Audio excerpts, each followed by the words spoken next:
Olá, amigos! Sejam muito bem-vindos ao canal Espiritismo Explicado. Eu sou Eliane Alencar e darei continuidade ao trabalho de análise das mensagens psicografadas no Núcleo Espírita Kardecista Renascer. Essas mensagens, elas são psicografadas por mim durante os trabalhos espirituais realizados no nosso Núcleo Espírita. São relatos de espíritos desencarnados que, como nós, estão em processo de evolução. Muitos deles estão em tratamento e se encontram muito ligados às experiências vividas em suas últimas encarnações na Terra. A mensagem que irei ler e analisar hoje foi psicografada no Núcleo Espírita Kardecista Renascer em 29 de outubro de 2020.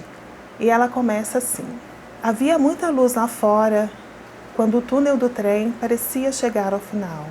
Fui deixada sob os trilhos, ainda criança muito pequena. Uma boa senhora ouviu meu choro, me tirou de lá e levou consigo para sua casa. Marina era uma mulher já de meia idade. Trabalhava como cozinheira na casa da senhora Francis e de seu esposo. Morava sozinha em um quarto-sala minúsculo, na rua que descia da estação central. Ela era uma boa mulher, mancava da perna esquerda, lembrança de um acidente sofrido quando era jovem, e trazia o corpo marcado por cicatrizes antigas. Não gostava muito de falar do passado. Eu quase nada soube de sua infância ou juventude. Tampouco sabia de sua família. Apenas tive notícias de uma prima que vivia na zona rural e lhe enviava cartões nas datas festivas. Durante o resto de minha infância, eu fiquei em casa sozinha a maior parte do tempo, enquanto Marina estava trabalhando. Acostumei-me a passar os dias em silêncio, conversando apenas comigo mesma. Aprendi a ler e a escrever com Marina, que em suas horas de folga me ensinava o pouco que sabia. A senhora Francis e o esposo voltaram para seu país natal, e Marina ganhou uma máquina de costura dos ex-patrões. Eu a ajudava com as costuras e também aprendi a bordar. As amigas da senhora Francis traziam seus vestidos e chapéus para pequenos reparos, e assim conseguimos uma renda que nos permitiu viver com alguma dignidade. Conheci meu marido no mercado. Ele era o filho do verdureiro. Trabalhava com o pai na lavoura e também no mercado, onde vendia uma pequena produção. Eu não pensava em me casar. Tinha somente a Marina e ela a mim, e isso parecia suficiente. Mas minha mãe adotiva adoeceu gravemente e não pude salvá-la. Quando fiquei sozinha, sem minha doce Marina, aceitei me casar com César, o filho do verdureiro. Desencarnei logo no parto de nosso primeiro filho, alguns anos depois do casamento. Naquela hora de intenso sofrimento físico, fechei meus olhos com toda a força e estava novamente lá, deitada sozinha no túnel sobre os trilhos, sem entender por que fora abandonada. Fui em busca de minha mãe perdida, a mãe que eu não conhecia, que me abandonou quando eu era absolutamente indefesa. Não sabia seu nome, tampouco me recordava de suas feições, mas me lembrei de sua voz, incrivelmente suave, cantando e me acariciando quando eu ainda estava em sua barriga. Sua lembrança era dolorosa, mas envolvida em muito carinho. Quando em vida, eu questionava de vez em quando os motivos do abandono, que me consternou durante todos aqueles anos. E a dor era também a dor de uma imensa saudade. Eu não era ligada a nenhuma igreja ou religião.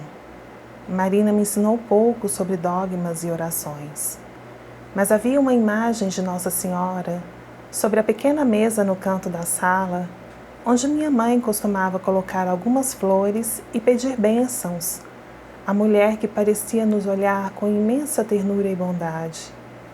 Lembrei-me daquela imagem e pedi à Santa Mulher que me ajudasse a encontrar minha mãezinha. Voltei ao túnel onde fui deixada e caminhei pelos trilhos em direção à luz. Não foi uma peregrinação ligeira, muito menos fácil. À medida que eu andava, revivia cenas de minhas encarnações passadas. Embora eu sempre avistasse o fim do túnel com a luz lá fora, os trilhos pareciam não mais ter fim. Fui seguindo e as recordações e lembranças me provocavam sentimentos aflitivos, ora angústia, ora medo, ora saudade. Sempre me recordava a imagem da santa e fui sendo inundada pela imensidão de sua ternura. Até que um dia, em que eu caminhava na direção da luz, eu vi uma figura com a imagem da santa, sentada sobre os trilhos. Irresistivelmente atraída por sua doçura, deitei-me em seu colo e chorei a tristeza do abandono, guardada por décadas. A mulher me acolheu silenciosa e chorou comigo. Quando cessei o pranto, ela enxugou meus olhos com as mãos e, pondo-se de pé, me estendeu os braços. E vi que chegara ao fim do túnel e estava a um passo de atravessar para a luz. Algum tempo passou e eu encontrei minha mãe biológica. Ela vagava por uma região escura, andando perdida, revivendo todos os dias o momento em que me deixou sozinha sob os trilhos para que eu fosse atropelada pelo trem. Ofereci-lhe um copo de água, algum alimento e lhe prometi que voltaria no dia seguinte. E assim, durante 1 ano, eu a visitei todos os dias. Conversava um pouco, sorria com muito afeto e ofertava-lhe pequenos gestos de gentileza. Lavei seu rosto, penteei seus cabelos. Finalmente, um dia, como acontecera antes, comigo e a doce mulher que imitava a santa, a deitei em meu colo e ela descansou. Cantarolei a canção que ela cantava para mim quando eu estava dentro dela. Choramos juntas por algum tempo. Não foi preciso mais palavra alguma. Não precisei perdoá-la. Não havia o que perdoar. Venci o trauma do abandono e aceitei suas razões desconhecidas. Por fim, a aceitei como ela era, como ela estava. E então ela se perdoou e pôde deixar a região escura onde fixou sua mente castigada por remorso e culpa. Meu nome é Norma e essa é minha história de abandono e perdão, de tristeza e amor. É meu testemunho de que a providência divina está sempre a facultar que nós nos reconciliemos uns com os outros, pelos caminhos suaves do amor. Alegro-me em poder estar aqui dividindo meu breve relato. Que não eu, mas que minha história possa acalentar alguém que agora se sinta só e abandonado, que renova a esperança, a confiança em Deus, o Pai que jamais abandona qualquer filho. Pelo Espírito, Norma.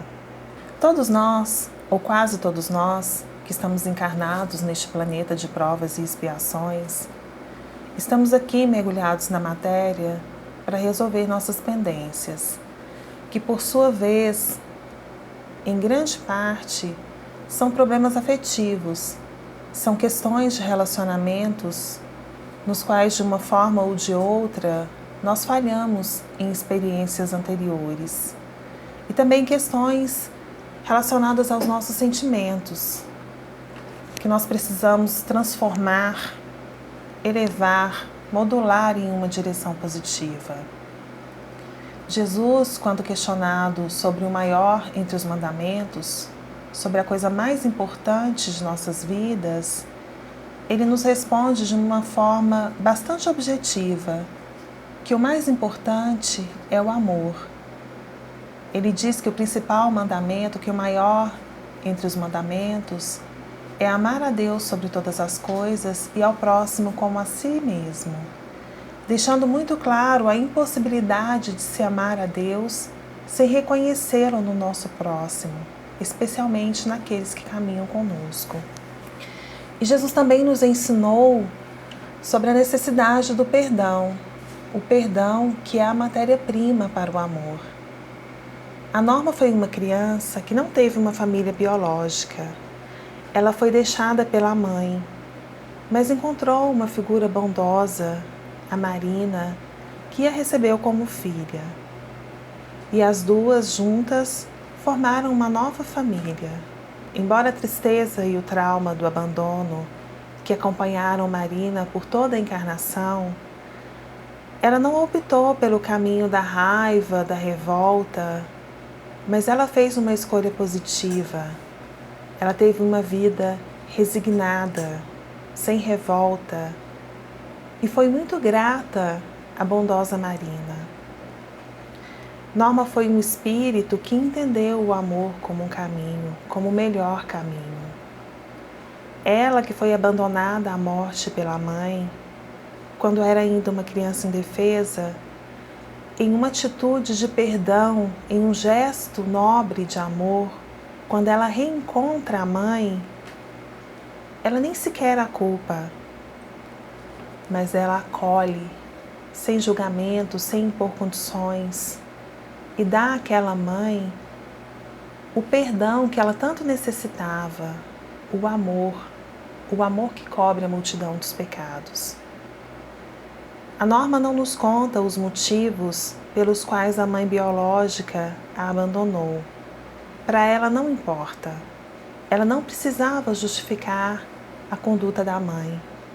Ela simplesmente aceitou, amorosamente, compassivamente, sem julgamentos, sem impor nenhuma condição, sem se colocar na posição de vítima daquela situação. E assim, ela nos deixa o seu exemplo de ter feito o melhor que ela podia diante das circunstâncias de sua encarnação. Mesmo sem ter recebido uma orientação religiosa formal, institucionalizada, ela trazia como parte dela mesma, instintivamente talvez, a consciência da presença divina e dos ensinamentos de Jesus. E quando ela estava no plano espiritual, fez uma oração da maneira mais singela, sem repetição de palavras, sem discursar, sem fazer promessas. Apenas a lembrança da imagem de Nossa Senhora, que inspirou nela sentimentos de bondade e ternura. E ela foi assistida e finalmente pôde encontrar sua mãe. Essa história com certeza não começou, nem tampouco termina aqui. Este reencontro de mãe e filha, sem dúvidas, foi um passo importante para a resolução do conflito afetivo entre as duas. E certamente Norma e a mãe, agora, terão outra oportunidade de provar o amor em uma nova vivência na carne. Se você gostou desse vídeo, deixe o seu like, faça seu comentário. Se você ainda não está inscrito, por favor, se inscreva e ajude o nosso canal a crescer. Fique à vontade para compartilhar e divulgar os nossos vídeos. Muito obrigada a todos vocês. Que Deus nos abençoe, ampare e ilumine sempre os nossos caminhos. Até o próximo vídeo.